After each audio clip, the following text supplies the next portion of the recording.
Trump کی متوقع کابینہ کے اسلام مخالف نظریات۔ مغربی تہذیب کے خلاف ایک جنگ جاری ہے۔ اگر ہم نے اسلام جیسی لعنت کو ختم نہ کیا تو یہ بالآخر مغربی تہذیب کو تباہ کر دے گا۔ یہ الفاظ فاکس نیوز کی تجزیہ نگار اور نو منتخب امریکی صدر ڈونلڈ ٹرمپ کی نئی کابینہ میں نیشنل سیکیورٹی کی ڈپٹی مشیر کیٹی مک فارلینڈ کے ہیں۔ کیٹی مک فارلینڈ ان 6 افراد میں شامل ہیں جو ٹرمپ کی کابینہ میں اپنے اسلام مخالف خیالات و بیانات کی وجہ سے مشہور ہیں، جبکہ ڈونلڈ ٹرمپ پہلے ہی اپنی صدارتی مہم کے دوران مسلمانوں کے خلاف تعصب پر مبنی بیانات کی وجہ سے زیر بحث ہیں۔ کونسل آف اسلامک ریلیشنز نے ان تعصبانہ بیانات کی ایک فہرست مرتب کی ہے جو ٹرمپ کی کابینہ کے اراکین نے مختلف مواقع پر دیے۔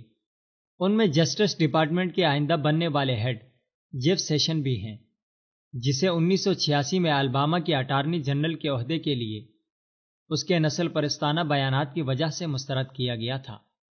ان افراد میں نیشنل سیکیورٹی کے نئے مشیر مائیکل فلن بھی شامل ہیں، جس نے اپنے ایک بیان میں اسلام کو ایک کینسر قرار دیا۔ مائیکل فلن کی اوباما پر کڑی تنقید بھی ریکارڈ پر موجود ہے، جس میں کہا گیا تھا کہ اوباما کو اسلام کے خلاف زیادہ جارحانہ حکمت عملی اختیار کرنی چاہیے تھی، اور یہ بھی بیان دیا کہ ہم زندگی کو زندگی سمجھتے ہیں، جبکہ یہ بات مسلمانوں کے ضمیر میں شامل نہیں۔ اس کابینہ کے ایک اہم رکن بن کارسن بھی ہیں، جو کہ U S housing and urban development کے نئے سیکرٹری ہیں، جن کے ایک بیان کے مطابق اسے یقین ہے کہ مسلمانوں کی امریکہ پر قبضے کی منصوبہ بندی ہے، اور اس منصوبہ بندی کو اس نے تہذیبی جہاد کا نام دیا۔ بن کارسن نے شامی پناہ گزینوں کا پاگل کتوں سے موازنہ کیا اور کہا کہ ان لوگوں کو مشرق وسطیٰ سے یہاں لا کر ہم فضول خطرہ مول لیں گے۔ CIA کے ہیڈ کی حیثیت سے اس کابینہ میں کام کرنے والے مائک پومپیو نے اوباما پر اس لیے سخت تنقید کی کہ اس نے واٹر بورڈنگ اور اس جیسے دوسرے سخت تفتیشی طریقوں پر پابندی لگائی۔ مائک پومپیو نے بوسٹن میراتھن اٹیکس کے بعد مسلمان حکمرانوں کی خاموشی پر بھی انہیں شدید تنقید کا نشانہ بنایا تھا۔ اس کابینہ کے ایک رکن جیمز میٹس اپنے ایک متنازع بیان کی وجہ سے شدید تنقید کا نشانہ بنے، جس میں کہا گیا تھا کہ کچھ لوگوں کو گولی مارنا بہت مزے کی چیز ہے۔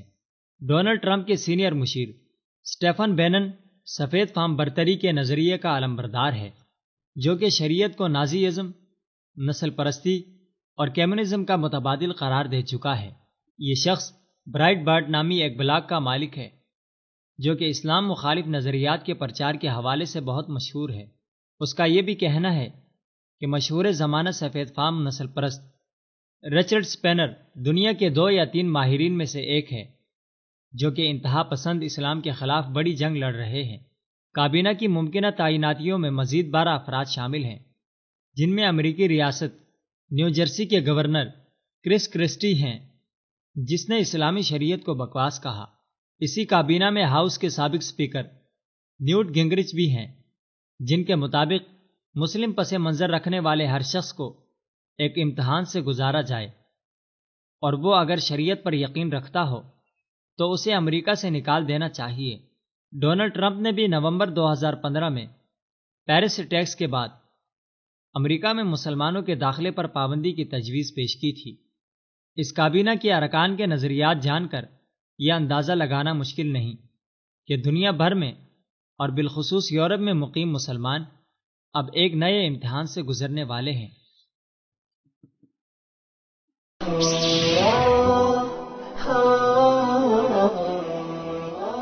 لسان اردو اہل حق کا بے باک ترجمان